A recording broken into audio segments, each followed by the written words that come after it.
Hello, everyone. I'm Chester44, also known as Falai, and welcome to this Let's Play of Pillars of Eternity.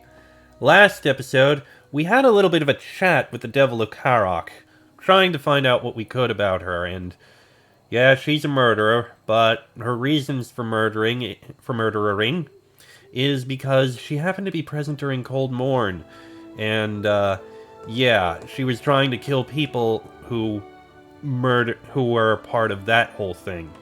So she has her reasoning. Unfortunately, she didn't really care about anyone who happened to be around those who killed in Cold Morn.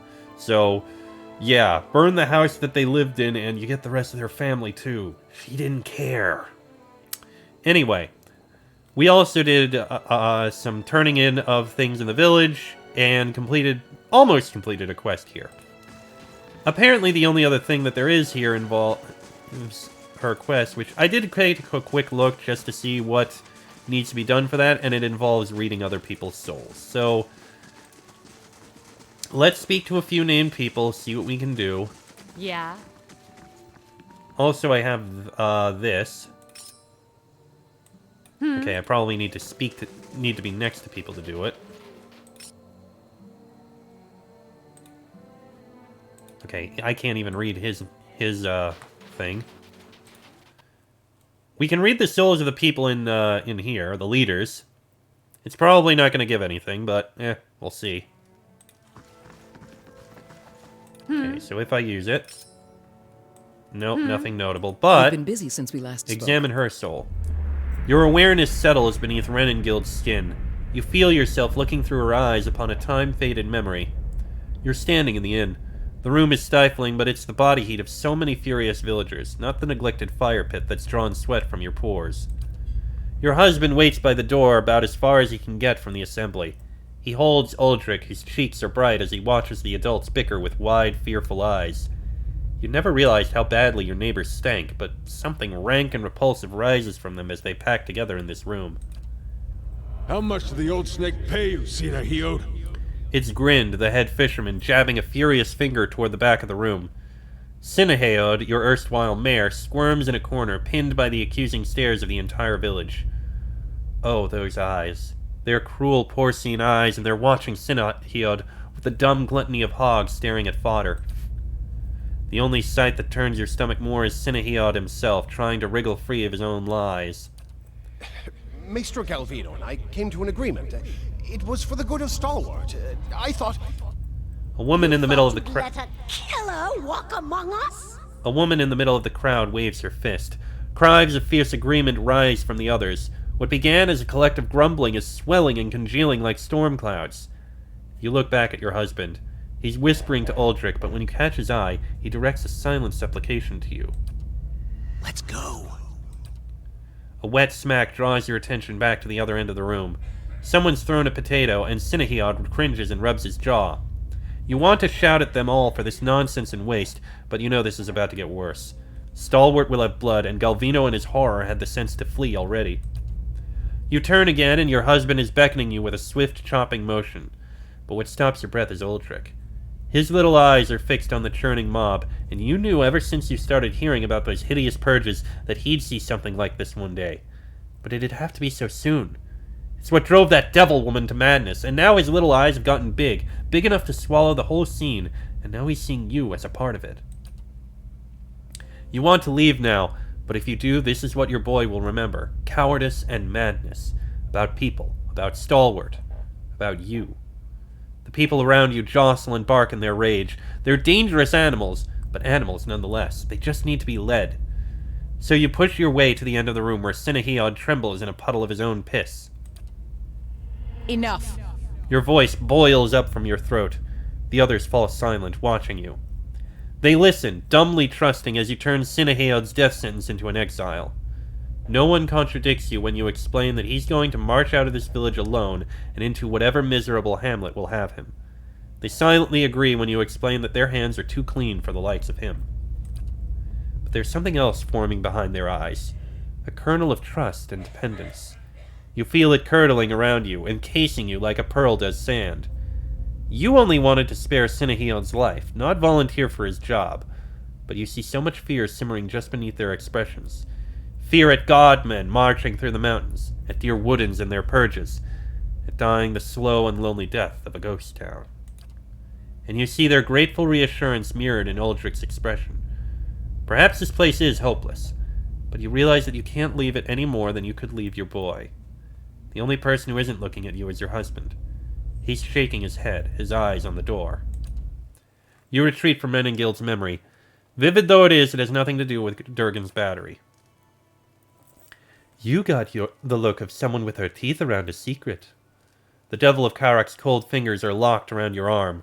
Her black eyes search you. Careful. She's looking at you the way I've seen Itamak look at your cat. What's on your mind?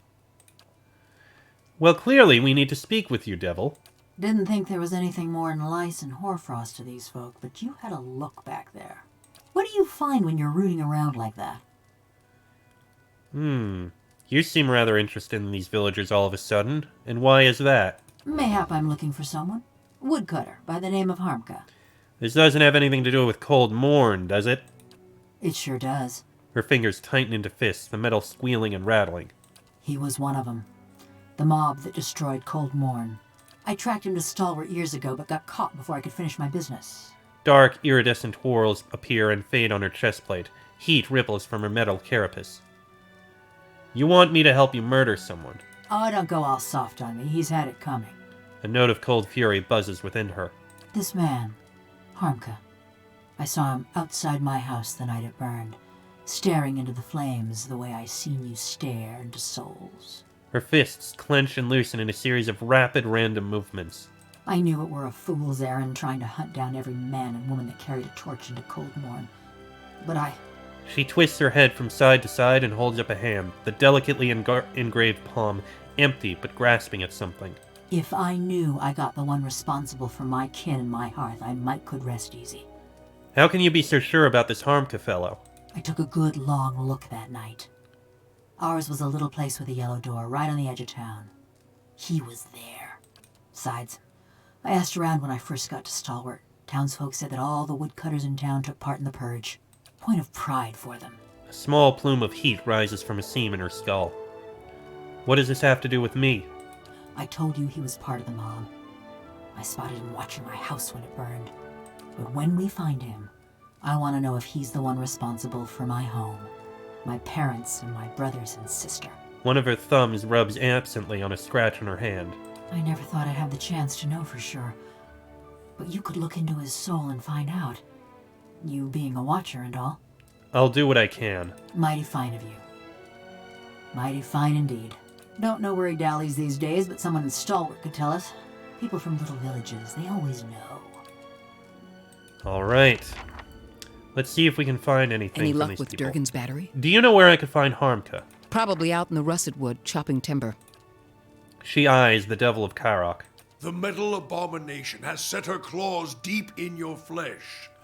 No good can come from it, Watcher. Why do you want to know? Just wondering. Well, if you don't find him, just check back later. What's on your mind? Thank you. Oh, hey, that's completed. And we got the Hellwax Mold. This hinged mold has the amazing power to fully duplicate non-soulbound weapons, shields, armor, and other equipment placed inside of it. The immense magical energy required to fabricate the copy uses the mold for raw material and wholly consumes it in the process. Oh, that's interesting. So it's a one-time chance to completely make a brand new item, or duplicate an item. That's neat. Okay, so, the russet wood. We do have another thing to do over there, too. Some foes that we need to deal with. Well, we've got quests to do around here anyway, so let's start with the russet wood. Take care... So let's start with the russet wood, take care of the two groups that we need to deal with there. Then we'll go. Then if we still have health, we'll head over into Longwatch Falls, take care of the group there, then come back and turn in. Let me save first. Okay, onwards we go to the russet wood. Oh, hey! Construction completed on one of the things. Sure, why not? I think there are... Yep, one last thing we need to construct. Let's build Bright Hollow Lab. Now then. I have no idea where anyone is, so we'll just need to look around. They could be anywhere.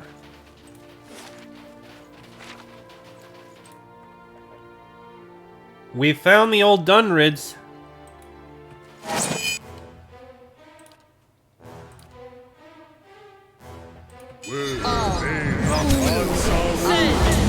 Okay, the blessing is definitely needed.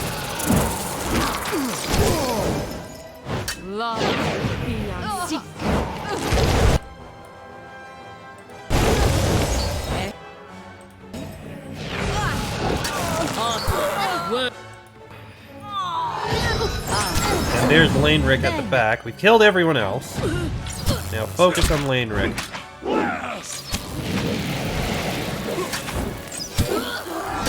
Then focus on Lane Rick.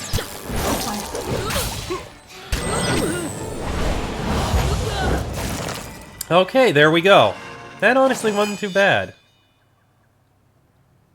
Loot the bodies. We've got exceptional poleaxe, a whole bunch of weathered grimoires, Cape of the Master Mystic, invisibility when hit by a critical hit, and minor arcane reflection, plus an extra 12 deflection. It's pretty good. And a good cloak of protection. These weathered grimoires, I think they're all the same. So you take one, and the rest we'll probably sell. Are you going to learn anything from this? No. Actually, you already have one, so I guess weathered grimoires we don't need.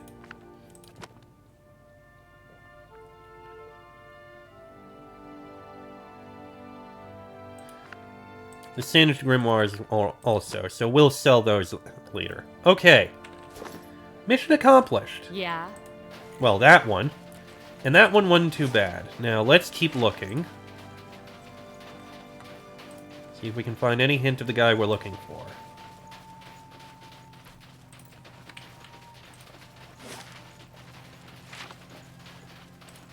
It wouldn't be there. That's where those people were. Oh, a body I didn't loot. Free dagger. Huzzah. Oh, did I never uncover this? Eh, no biggie. Okay, keep looking. Okay, there's no way it's gonna be up there. I've already been to that abandoned camp. Hunter's camp! Hunters. Probably not.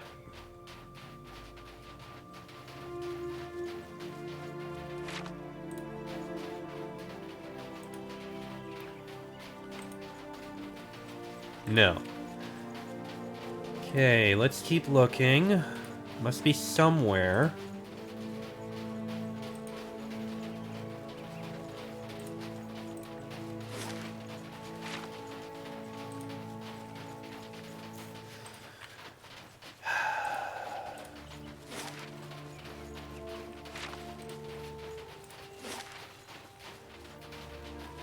Oh, Woodcutter's Grove, of course. Why wouldn't it be over in the Woodcutter's Grove?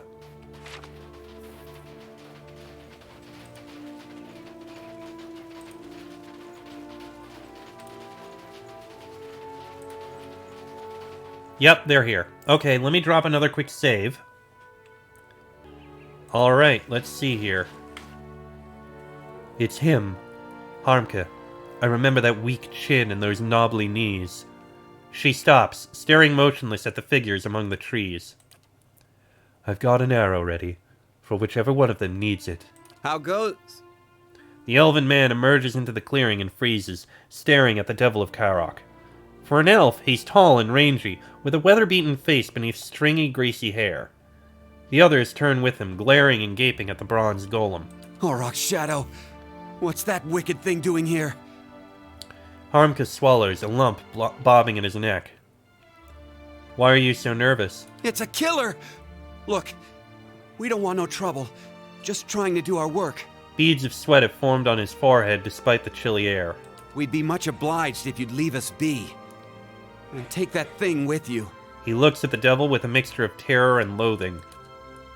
Enough! What do you see, Laniara? Is that the man who torched us?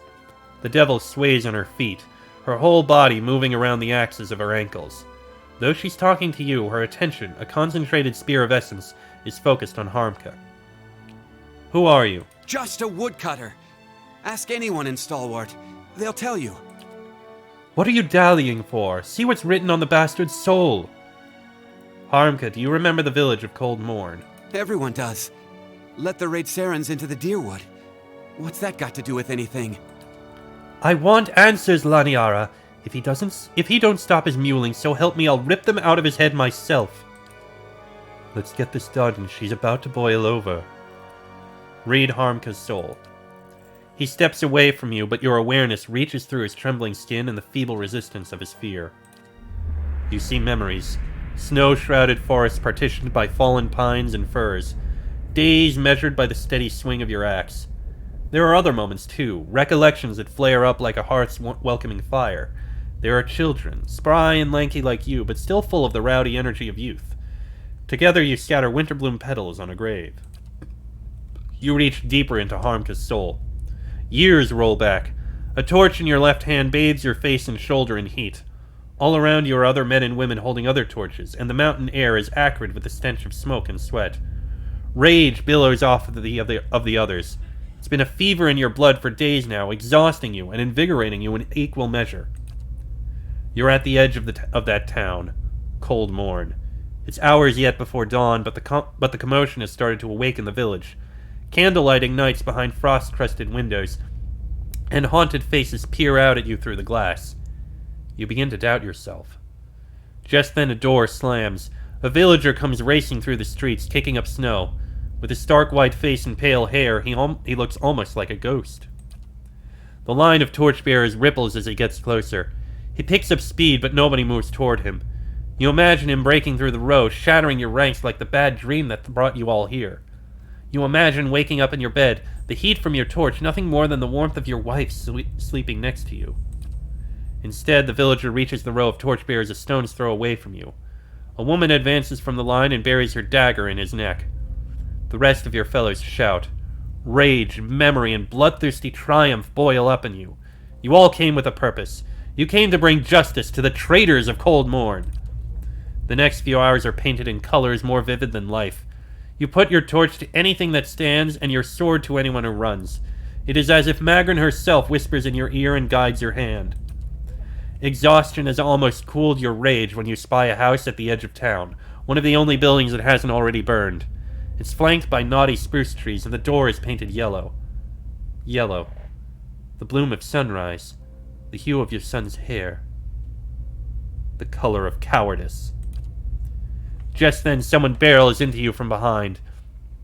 It's a man, someone you remember from the journey to Cold Morn, though you can't recall his name. He snarls at you, mad with indiscriminate rage, and it occurs to you that he's mistaken you for one of the villagers. You smash the window and hurl your torch inside. The other man is turned away. You think you hear a child shriek within the house, but it's impossible to tell above the roar of the riot. Harmka shivers as you pull away from his memory. His eyes are wide with guilt and fear. Spit it out, Laniara. What did you see? Her feet are rooted in the snow, but her limbs jerk and jangle. It's not that simple. Don't give me that greasy horse shit. You looked into the squalid dregs of his soul. Tell me what you saw. She steps toward you, strangely clumsy. Heat patterns streak and flare across her body. The snow melts around her feet. I shan't lie. He burned down your house. She stares at Harmka. You hear only a whirring mechanism in her throat, but Harmka leans closer. What did you say? What did it feel like? The torch in your hand, the blade you carried, what did they feel like? A wild, inhuman scream echoes out of the bizarre machinery of her throat. It drops Harmka and his companions to their knees, where they cry out in terror. Gears squeal and crank as she rushes at him.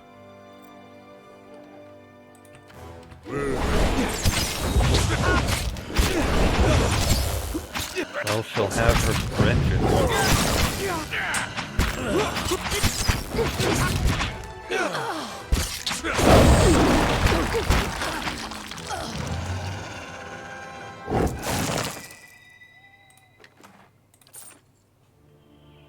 Almost 15 years I've been looking for him. She stares ahead as you approach, the ink-blank marbles of her eyes focused on some distant point. Her essence swells and swirls in the throes of contemplation. All that fretting and wondering. And the deed's over in less time than it takes to tell. My cousin said something similar after her wedding night. Zagani, read the room. How do you feel now? She says nothing at first, and you hear only the dull clicking of something in her chest. I killed a lot of folk in my time. Felt their blood slick in my hands, smelled their flesh as it burned. She holds her hands in front of herself as they twitch and spasm. And I always used to imagine what it would be like to have Harmka under my knife, feeling his breath come hot and fast, smelling the fear ooze out of him. And? Couldn't feel a thing. His fading pulse weren't no more than a patter of rain to me. She shrugs, letting her arms clatter to her sides. What do you mean? This body, it weren't made for feeling. Gouging my fingers into Harmka's wasting flesh, his screams just buzzing in my skull. She flexes and unflexes her fingers in a few lightning-quick motions. All it did was remind me. Of what? That this is a madman's fever dream. Like a prison, but no, 'cause in a prison, you lay your head down and you feel the straw soft beneath you. Your flesh prickling in the cold, black bread crumbling on your tongue. She turns her arms in front of her, examining the scrollwork on the backs of her hands with horror and wonder. Your body has unique strengths and advantages, too. I'd trade 'em all if I could feel the snow cold around my ankles. I still dream I'm folk. I wake up some mornings wondering why I can't feel the floor beneath me, thinking I must have fallen and gone crippled. But then I lift my head, see a bronze corpse stretching out in front of me. At least you're alive. That's something. I dream too of what Galvino did that night. Those moments. I'd endure another cold morn if it'd spare me this fate. She rubs her hands together, tracing her even joints with her fingertips. What happened, exactly? It was after I got caught in Stalwart. They'd locked me in a little house by the inn, the old mayor and his cronies. When a crowd of them came for me in the dark of night, I was only surprised it had taken them so long. Only they didn't march me to no gallows. No, they snuck me to another house on the edge of town, real sneaky-like. That's where I met Galvino. What was he doing there? He was fiddling with some machinery in his workshop. Had his sleeves rolled up even though it was cold enough to see your breath. Never actually looked at me until he started fitting some copper helmet over my head. By that time, the mayor's goons had me trussed up good and tight. Galvino was having himself a grand time barking orders at that lot. I think I see where this is going.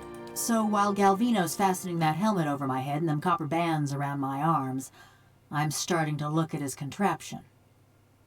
And that's when I see it. Her black eyes are fixed on some indefinable point. Her essence dims. It's this metal suit strapped into the machine just like me. A cold, dead-eyed thing, all done up with fancy carvings and such. Did you know what they intended? I had this terrible cold feeling in my gut, but I still couldn't figure. I start asking Galvino and the rest of them what's going on, but they're too busy to answer. Then suddenly, they're waiting, staring at me with that fixed, horrified look. But they ain't watching me. They're watching for something to happen. Her eyes flicker, rolling and scraping behind her face. Galvino tells the woman nearest the machine to flip the handle. And then, just pain. Being torn apart every which way, feeling my soul peeled from my body. Her limbs twitch and shudder. She pauses, waiting for her body to fall still. By the time I came to, I couldn't feel a thing. Just this dull, distant sort of ache. I heard the old man cackling and chattering. When I saw him looming over me, looking down at me with hungry eyes, I tried to scream, tried to swing at him.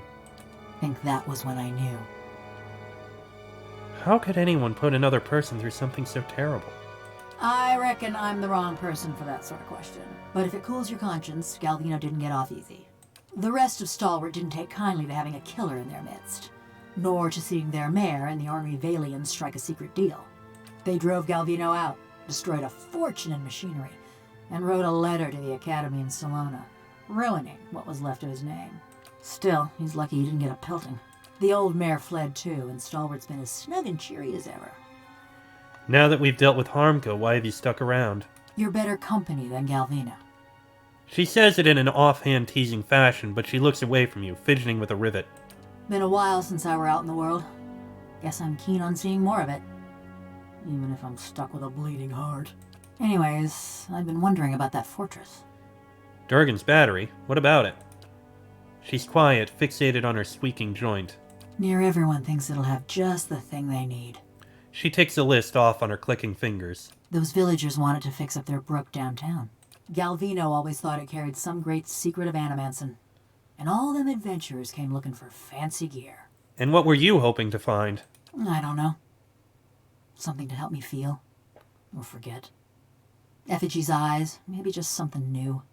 I just figured, with those dwarves being expert smiths and all, maybe they had something to unmake me. Put me back into my body. Well, perhaps we'll find something yet. You really think so, huh? Well, ain't like you to blast hot air. Perhaps not. Yeah. Okay. Well, that's been dealt with. I don't know if we got another quest from her. I don't think so. Okay. Let's take a quick trip over to Longwatch Falls, let this episode go a little long, and see if we can find that other group that we need to deal with. I think I remember where they might actually be. So let's get over there, we'll drop a save and try to kill them. Then turn in those two quests. Yeah, I think it's somewhere around here. Here, I think, is where I clearly remember, because I remember having difficulty with them. Let me drop a save. Alright, let's see. That is an ice troll. That is not who I thought it was. But we can still kill it easily.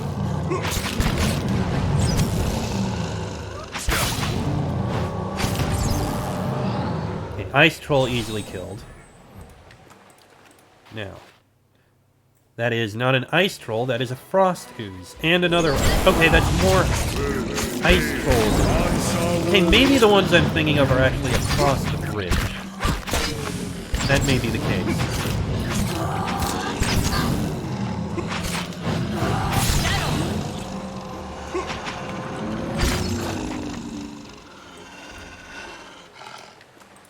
Sure. Okay.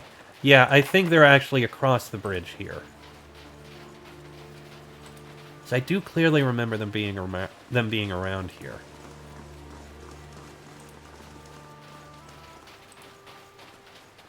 Or am I wrong? No! No, they're probably up here. Yes, there's the true flames. Let me just keep the save here, just to be sure. Alright, let's charge in. I want you to cast this, please. We need the blessing. You can spare for...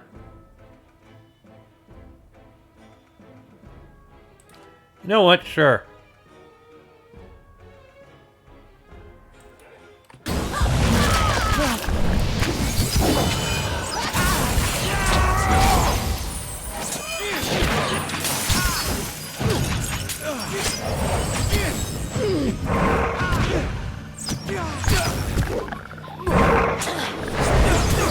Things are going relatively well, all things considered.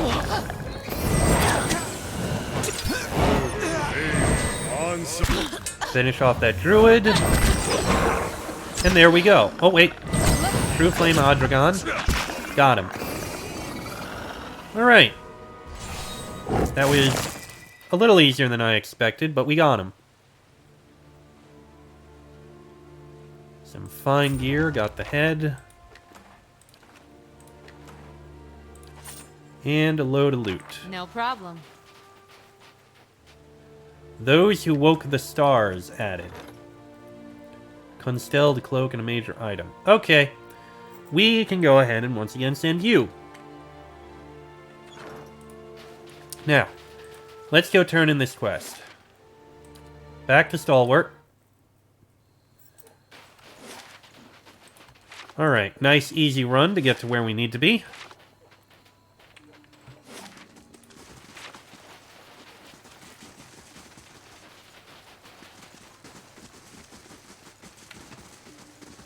And hello. I brought you Firedorn's head. Oh, that's a relief. Fellow like that was bound to cause trouble even if he was crazy. Here, this is for you. I'm here for the bounty on the old Dunrid hunting lodge. Thank Gallowayne.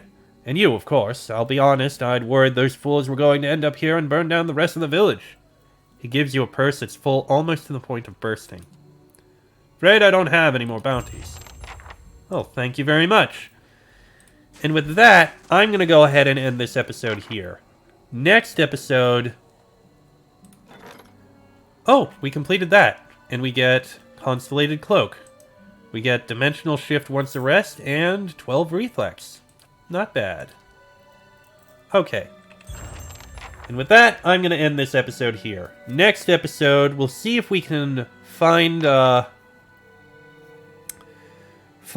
we're looking for. The soul that we need. I think... And we're also going to need to rest. And I think I know how to get the other thing. But, the other person's quest. But that'll be in the next episode. So until then, I am Chester44, also known as Falai. That is Laniara, the Devil of Caroc, Kana, Durance, Aloth, and Sigani. This has been a Let's Play of Pillars of Eternity. And I shall see you all next time.